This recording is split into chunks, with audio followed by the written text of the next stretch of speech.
Shalom shalom guhaye ikaze kandi mwifurije amahoro y'Imana. Wowe ufata umwanya ukaza kureba ibiganiro kuri Denise Bihiga TV, Imana ikwishimire kandi Imana iguhe umugisha cyane. Ndanezerewe kubwo uyu munsi mwiza w'umugisha, umunsi wo kuboneramo Imana, umunsi w'ubutabazi. Ndagushimira kandi wowe utega amatwi ijambo ry'Imana. Nukuri hari byinshi wakwiye kumva, aho gufata umwanya wo kumvira ijambo mu ijuru bagusubirize aho uba wakuye kubw'umwanya wawe. Imana itugirire neza kandi ngushishikariza utarakora subscribe kugira ngo dukore subscribe, share, comment and like. Uzaba umpaye inkunga ikomeye cyane. Imana iduhana umugisha muri byose. Ndagarutse kugira ngo twumve icyo Imana ivugana natwe, ndagarutse kugira ngo twumve icyo Imana ishaka inyuze mu ijambo ryayo. Ndakwingingira kugira ngo ntize amatwi wumve icyo Imana idushakaho inyuze mu ijambo. Izina ry'Imana yacu rihabwa icyubahiro. Reka dusenge Imana kugira ngo twumve icyo Imana idushakaho, izina ry'Imana yacu rishimwe. Mana data wa twese, Mana wo kwizerwa, turagushimye, tuguhaye icyubahiro kubera ko dukunda. Tugushimye uburinzi bwawe n'imbabazi zawe nizo zituma tudapfa ngo dushireho himbazwe. Ndagushimiye kubw'umunsi mwiza w'umugisha turemeye, turawunezerewe ko turi bazima. Abandi barahabihanyuranye hatandukanye, ariko twebwe turumvira ijambo nuko turatugihumeka ushimwe. Ndasenga ngo buri mutima wose warakirira ijambo ribi ry'imbaraga mu mitima yacu kandi ritubere ry'inkomezi muri twebwe. Urakoze, uduhana umugisha muri byose, tubise twizeye mu izina rya Yesu. Amen. Amen. Imana iguha umugisha mwene data kandi Imana yo mwijuru kugirire neza. Amazina yanjye nitwa Denise Iradukunda Bihiga. Ndi umubwiriza w'ubutumwa bwiza w'ijambo ry'Imana. Ndi umunyamasengesho. Imana itugirire neza. Ndi umubyeyi kandi ndubatse. Imana itugirire neza. Ntuye muri Leta Zunze Ubumwe za Amerika, muri Texas, muri Fort Worth. Ni Imana iturindiye ngiye n'umuryango.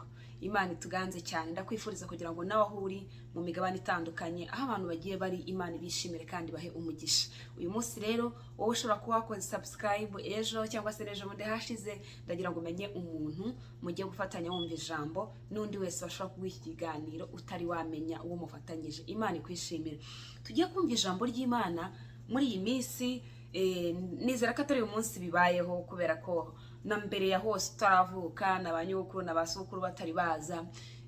Uko biri kose byari ibihe bigoye ba nyirabyo, mu bari babirimo babonaga isi ishaje bitewe n'ubuzima bari barimo.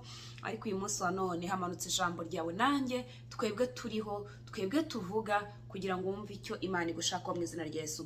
Tugiye gusoma ijambo ry'Imana, ariko umutwe w'amagambo avuga ngo gukomera kw'Imana n'intege nke z'abantu. Imana itugirire neza. Birashobora kuri mu bihe bikugoye, bikuboshye, bitumye ucika intege mu mutima wawe, bitumye ugamburura, bitumye uvuga ngo Imana nizeye irihe, bitumye abantu bagukwenda bakubwira ngo iyo wizeye irihe, bitumye ibibazo bikubwira ngo ntibishoboka gutabarwa, imyaka ikakubwira ngo ntibishoboka kubaka, igihe kikakubwira ngo ntibishoboka kubyara. Birashobora kuri muri ubwo buzima, igihe kikakubwira ngo ntibishoboka kwiga, iminsi ikakubwira ngo ntibishoboka kugira amafaranga. Ariko uyu munsi wa none nzanye ijambo Uwiteka amaye kukubwira, nkubwira nanjye nibwira ngo mbese Imana idushaka hiki, mbese Imana iri gutekereza hiki. Nubwo turi mu bihe bigoye kandi bikomeye, ijuru ryo, haleluya, irifite ijambo rya nyuma ku buzima bwacu riri kuvuga iki.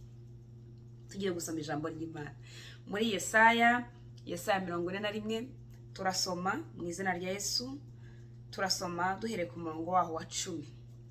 Haravuga ngo ntutinye kuko ndi kumwe nawe. Imana iravugana nawe ngo ntutinye kuko iri kumwe nawe.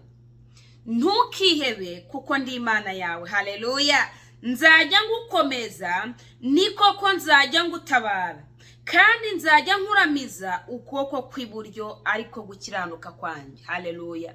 11. Dore abakurakariye bose bazakorwa n'isoni bamware, abagutonganya bazahinduka ubusa ndetse bazarimbuka. Abakugisha impaka uzabashaka ubabure, kandi abakurwanya bazahinduka ubusa babe nk'ibitariho. Kuko njye Uwiteka Imana yawe nzagufata ukuboko kw'iburyo, nkubwire nti witinya, ndagutabaye. Haleluya, haleluya.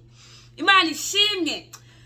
Turi mu bihe buri muntu wese ari kwitekereza akavuga ngo ibyanjye bizarangira bite. Nta muntu utibaza uko bizagenda. Uri we wese ibyo utunze byose uribaza ngo ejo bizagenda bite. Imana ituganze. ariko twumvisha ijambo rivuga ngo nuko rero hanyuma y'intambara urimo, hanyuma y'uburwayi, hanyuma y'igisuzuguriro, hanyuma y'ubukene, hanyuma y'ibintu byose uri kubona bidakunda, hanyuma y'ibintu byose byanze ku buzima bwawe, ijambo ry'Uwiteka Imana Nyiringabo rimanutse rikubwira ngo nuko rero wa mugabo we, wa mukobwa we, wa musore we, uri we wese washa kumva ururimi, ijambo ravuze ngo nuko rero nyuma y'ibintu byose waciyemo nutinye. Imana ishimye. Hari ibyo kudutinyisha bigatuma tuva mu murimo, hari ibyo kudutinyisha bigatuma tudasenga, hari ibyo kudutinyisha bigatuma tutaryama, hari ibyo kudutinyisha bitwereka ko dupfuye, ariko nyuma y'iryo jambo, haleluya, haje ijambo rivuga ngo nuko rero wowe uri bwumvira ijambo utitaye ku byo umazemo igihe, banza utekereze ku Mana. Imana iravuga nayo ngo nuko rero ntutinye kuko iri kumwe nawe, haleluya, ntukihebe kuko ari Imana yawe. Rango ni koko nzajya ngutabara, haleluya, kandi nzajya ngukomeza. Imana ihabwa icyubahiro cyane, ngo nzajya ngutabara kandi nzajya nkuramiza ukuboko kwanjye kw'iburyo. Uwiteka, umwana kenshi na kenshi ari kumwe n'ababyeyi, naho hazi igikoko, ntabwo keretse umwana wenda ufite ubwenge umaze kugira imyaka 10 kuzamura, yumva atanagihungiye ari kureba se cyangwa nyina cyangwa undi muntu mukuru wese uri hafi, aba yumva bafite imbaraga zo kubirwanya. Uwo ninde? Umwana. Akizerera imbaraga muri wowe atabizi yuko nawe utinya igisimba. Uwo ni umwana ukaba yizeye ko umubyeyi washoboye. Ariko noneho Uwiteka Imana Nyiringabo aravuga nawe ya magambo ngo nuko rero nyuma y'ibintu byose wanyuzemo, nyuma y'ibyo uri gucamo byose, ntutinye kuko ari Imana yawe, ngo ndetse ntukihebe. Imana ishimwe, ngo kuko nzajya nkuramiza ukuboko kwanjye kw'iburyo. Niko Uwiteka avuze. Kukuramira ni igihe wari umeze nkaho ugiye kugwa, kukuramira ni cya gihe wari umeze nk'ugiye gusitara ukigorukira kuri finale. Rero icyo gihe noneho Satani ashaka kugwa, ibigeragezo birashaka kugwa, intambara zirashaka kugwa, rubanda rurashaka kugwa, bategereje kubona usenya, bategereje kubona utabyara, bategereje kubona utiga, bategereje kubona warindagiye. Ariko ijambo riravuze ngo cyagiye bari kugusunikira mu cyobo, cyagiye ubona bikomeye, haleluya, cyagiye ubona bigucikiyeho, cyagiye ubona ugiye kugwa, izakuramiza. Imana ishimwe, izagufatisha amaboko yayo akomeye. Imana ihabwa icyubahiro. Aravuga ngo nuko rero ntutinye kuko ndi kumwe nawe, ntukihebe kuko ndi Imana yawe, nzajya nkuramiza ukuboko kw'iburyo. Imana ishimwe. Umugore ashobora kugusezanya ngo tuzabana, byagira mu makuba akagusiga, byo turabibona cyane. Hari ibyo ushobora kwihanganira, ariko hari ibyo mugenzi wawe adashobora kwihanganira kubera icyo urugamba ruba rurwaye wenyine. Umugabo ashobora kugukunda, ariko hari umusaraba mudafatanya. Uburwayi ntiwajya ku gitanda ngavuga ngo haguruka ngo usimbure, ntibikunda. Yo, Imana ituganze. Ku rupfu ntashobora kuvuga ngo reka ni njyewe ugenda, ntibibaho. Ariko Uwiteka aravuga ngo ntutinye kuko ndi kumwe nawe, haleluya, ntukihebe kuko ndi Imana yawe. Kwiheba kuradufata kenshi tugacika intege, isi n'umubiri, Satani bikatwereka ko bicitse, ariko ijambo ry'Uwiteka rivugiye kuri wowe nanjye bivuga ngo ntutinye. Uwiteka ari mu ruhande rwawe, Uwiteka aje kugushyigikira, Uwiteka aje kukurwanira. Birashoboka ko ufite icyangiro mu bantu benshi, birashoboka ko ufite amateka atari meza mu bantu bigatuma bakwanga, birashoboka ko wagize urushako rukakubera rwo, birashoboka ko mu bana bitari byiza, mu babyeyi, birashoboka ko mu muryango bitakugendekeye neza, birashoboka ko mu kazi atari byiza, ariko ngo ntutinye kuko Uwiteka ari kumwe nawe, haleluya. Kandi ntukihebe kuko ari Imana yawe, ngo kandi izajya igutabara. Ntago ari ukugukomeza gusa, ntago ari ukuguha pole, nta nubwo ari ukuguha za kuraje zidafite imperekeza. Aravuga ngo ntutinye kuko ndi kumwe nawe, ngo ndetse ntiwihebe kuko ndi Imana yawe, ngo nzajya ngutabara kandi nzajya ngukomeza, ndetse nzajya nkuramiza n'ukuboko kwanjye kw'iburyo. Uwiteka ni ubivuze. Twagiye tugira abantu bakatwizeza kandi tukabyizera bitewe nuko tubona bafite amaboko, ariko hari ibyo bakora, hari n'ibyabananiye. Kubera iki? Ni abantu. Ariko Imana ya Isirayeli ivuganye nawe, iyaremye ijuru n'isi, haleluya, yo, ikadendeza inyanja ntaho igiye kuvoma, igahanika ikirere bitayisabye kugira aho ihagarara, ikaguha umwuka nta hantu ivuye kugura. Iravuga nawe ya magambo ngo ntutinye wa mubyeyi we, ntutinye ku burwayi umaranye igihe, ntutinye ku kigeragezo umaranye igihe, ntutinye ku ideni umaranye igihe. Niko kuri kuba nzira uri kubona ugiye guseba ariko ngo ni koko nzajya ngutabara ntabwo ari ukuguhumuriza gusa hari inshuti tugira zikatubwira komera turi kumwe oye witinya nukuri tuzagushyigikira ariko wagera aho gushyigikira ukababura ariko ijambo ry'Imana riravuze ngo ntutinye kuko ndi kumwe nawe ngo ntukihebe kuko ndi Imana yawe nzajya nkuramiza ukuboko kwanjye kw'iburyo. Imana ishimwe. Twumvisha amagambo meza, amagambo aryoshye, amagambo y'imbaraga. Imana ihabwa icyubahiro kandi Imana yo mu ijuru ishyirwe hejuru kandi ntabwo ari byo gusa yavuze aravuga ngo dore abakurakariye bose bazakorwa n'isoni bamware. Hari bikeneye kumwara ku buzima bwawe kugira ngo hagaragare imbaraga igitinyiro gukora kw'Imana. Imana ishimwe. Ni koko barahari. Iyo ubona wishimye ntago abantu bose banezerewe kandi umuntu wanga undi wose n'umwanzi w'umusaraba kuko umuntu aremwe misho y'iki y'Imana. Ijambo ravuze ngo dore abakurakariye bose. Abakurakariye atari wowe bigizemo uruhare. Dore abakurakariye bose atari wowe nyirabayazana bazakorwa n'isoni bamware. Niko ijambo rivuze. Abagutonganya bazahinduka ubusa ndetse bazarimbuka. Birashoboka ko ufite amakipe menshi yicara kujya hina ashaka kugirira nabi kandi atari yakuremye hataguha umwuka uhumeka. Nshuti witinya ngo abantu baravuga kuko bazavuga baryame. Witinya ngo abantu barankorera bibi. Hari Imana ifite ijambo rya nyuma ku buzima bwawe. Yewe mwene data uri kumvira ijambo witinya ngo bahoze bagiye ibunaka kurema inama. Hari Imana ivuga ngo bateranye ntari kumwe na buzabiki. Ijambo riravuga ngo hari bazaterana ariko singiza abo bateranyije. Imana ishimwe. Witezwe ubwoba n'inama zose ziteranye kuko ntabwo ari Uwiteka uzicayemo. Witerwa ubwoba n'amagambo yose ari kukuvugwaho kuko ntabwo ari Uwiteka yakuvuzeho. Witerwa ubwoba n'igikundi cyica kigukoraho inama kuko ntabwo ari Uwiteka kuri kuyikuremeraho mu ijuru. Witinya ibyo uri kubonesha amaso ahubwo haguruka gusenga, haguruka kuba inshuti y'Imana, haguruka kugendana n'Imana. Haleluya. Bwira Imana ngo ndakuzi kuri umunyambaraga. Bwira Imana ngo ndakuzi ko wavuganye nanjye. Haleluya. Wavuze ngo sintinye uri kumwe nanjye ngo kandi sinihebe uri Imana yanjye ngo uzajye umfatisha ukuboko kwawe. Imana ishimwe. Nimba Imana ibasha gutegeka iri mu ijuru kavuga ngo nihabeho ku manywa bikabaho ntahanikoze. Imana itugana. Imana igategeka ikavuga ngo nihabeho umucyo ukabaho, ijoro nirize rikabaho. Ibyo nta maboko ibikoresha. Niko birivuga. Shikuwa ngo ifite ububasha. None wowe ufite agaciro gusumbya uko yaremye isi. Njyewe mfite agaciro gusumbya uko yaremye isi. Iravuga ngo nzajya ngufatisha ukuboko kwanjye. Haleluya. Kandi ijambo riravuga ngo intore zanjye abo nafatisha amaboko yanjye nta numwe uzabankura mu kiganza. Imana ihabwe icyubahiro. Yesu angira bangu naha amarembo y'ikuzimu yahagurukira iryo torero akarihagurukira ntabwo azarishobora kuko abaryo abe. Haleluya. Abo yaronse mu bise by'amaraso ye, abo yatoranyije. Haleluya. Abo yihamagariye arabafashe ntawe uzabakura mu biganza bye. Witinya ibyo uri kubona, witinya intambara urimo. Haleluya. Witinya ibigucogoje. Uwiteka ari mu ruhande rwawe. Aravuga ngo ntutinye ngo dore abakurakariye bose bazakorwa n'isoni bamware. Hari igihe abantu bakurakara kugira ngo warabarugiye ntacyo wabagize. Ibyo bihe bibaho, ibyo bihe birashyika. Imana ituganze ariko ntugatinye inteko zabo kuko Imana itaziteraniyemo bazasubiranamo.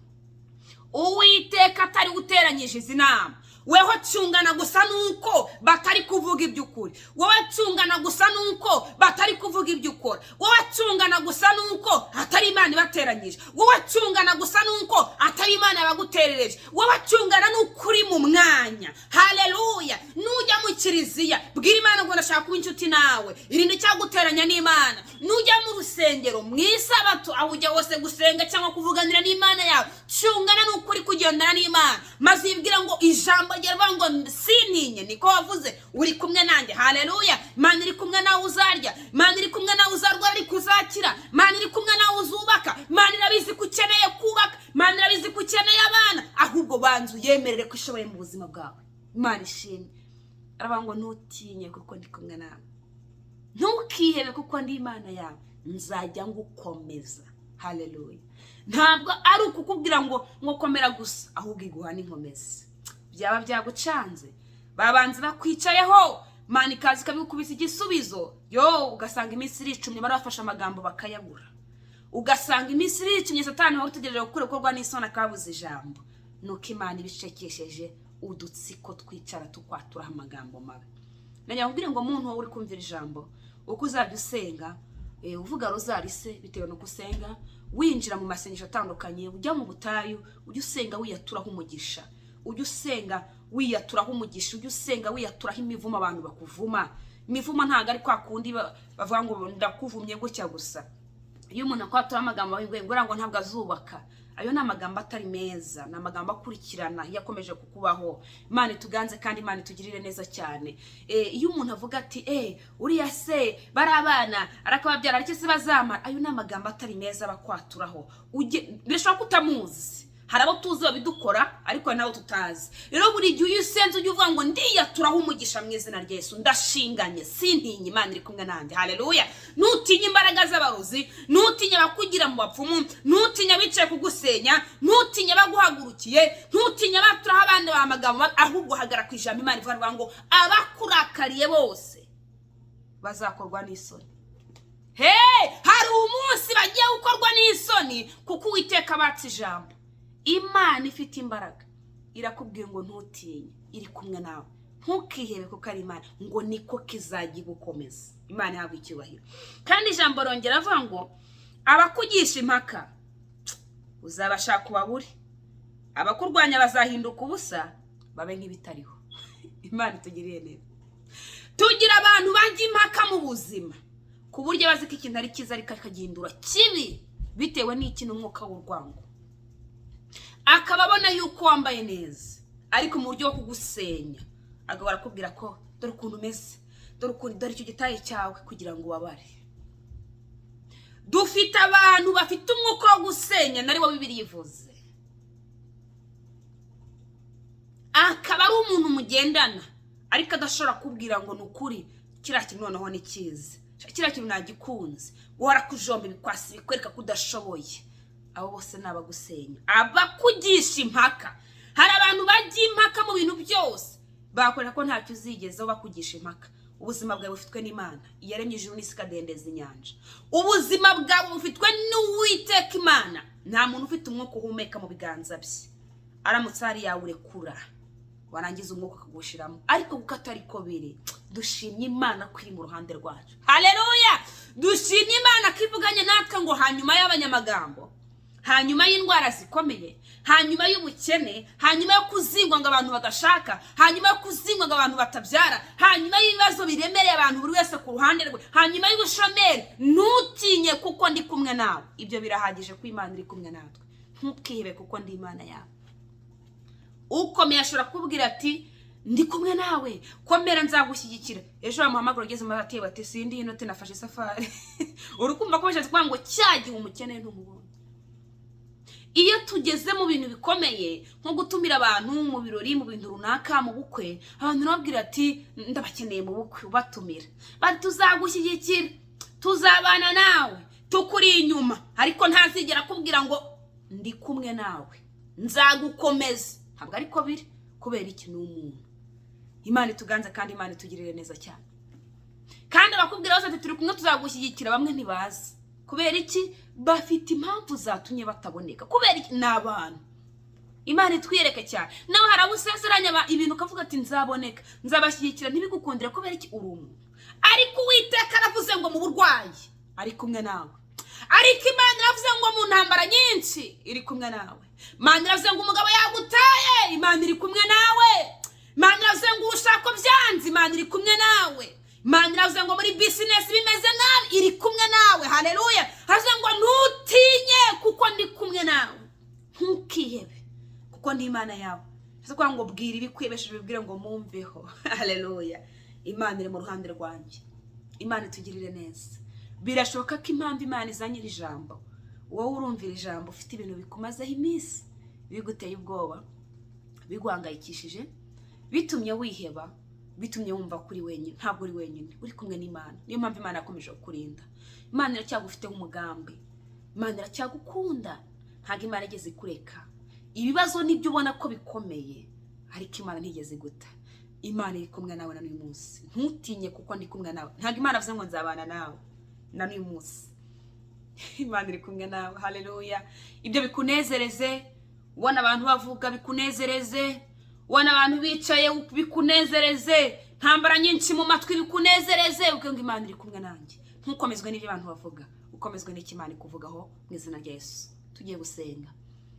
Birashaka kumva uri wenyine, birashaka kumva kuba imiryango yarakuvuyeho bigatuma wumva ko n'Imana ariko biri, nuko ntabwo ariko biri. Imana muri kumwe. Birashaka kumva ko kuba uri mushomeri ari byatumye Imana iba kure yawe. Ntago ari byo bigaragaza ko Imana mutari kumwe. Imana muri kumwe, niyo mpamvu nubwo urya bigoye bikomeye ariko ni Imana iba yabikoze, si wowe. Birashaka ko nubwo warwaye ariko ntibusa ko Imana mutari kumwe. Imana muri kumwe, niyo mpamvu ikigutije umwuka wo kubaho. Kuba uriho ni igitangaza. Ntutinye kuko ndi kumwe nango, kandi ntukihebe kuko ndi Imana yawe. Imana itugiriye neza. Tugiye gusenga Imana. Ese wumva uri wenyine wihebye? Wumva uri wenyine usa nk'utawe? Nagira ngutangarize ngo ntabwo watawe. Imana muri kumwe. Ititaye ku bindi abantu bagukorera, ititaye ku byaha wakoze, Imana muri kumwe. Iragukunda kandi kwitayeho. Reka dusenge mu izina rya Yesu. Mana yacu, Mana nyir'ububasha, Mana yo kwizerwa, haleluya, turagushimye. Tugushimiye kurinda kwawe n'ubuntu bwawe bwinshi. Ijambo ravuze ngo nuko ntidutinye kuko uri Imana yacu, ndetse ntitwihebe kuko uri mu ruhande rwacu. Uzajya udufatisha ukuboko kwawe gukomeye, amaboko yawe n'amanyembaraga. Ijambo ravuga ngo iyo urambuye ukuboko kwawe haza kwifuza ko abari mu isi. Bivuze ngo twebwe nuduhisha mu maboko yawe magari, Mana, tuzaba dufite ubuhungiro. Umugisha buri wese urumvira ijambo, uduha imbaraga n'inkomezi byo kuryakira, kandi ubuntu bwawe n'imbaraga zawe zikomeza gutura muri twe, nk'uko yarashoboye kudusobanurira cyane. Urakoze kugira neza, nukomeze kuturengera muri byose no kuduhana umugisha. Tubisabye twizeye mu izina rya Yesu. Amen. Imana iguhe umugisha kandi Imana ikwishimire. Ndakurarikira utarakora subscribe, umpe inkunga yo gukora subscribe, dukore comment, share and like. Uzaba umpaye inkunga ikomeye cyane.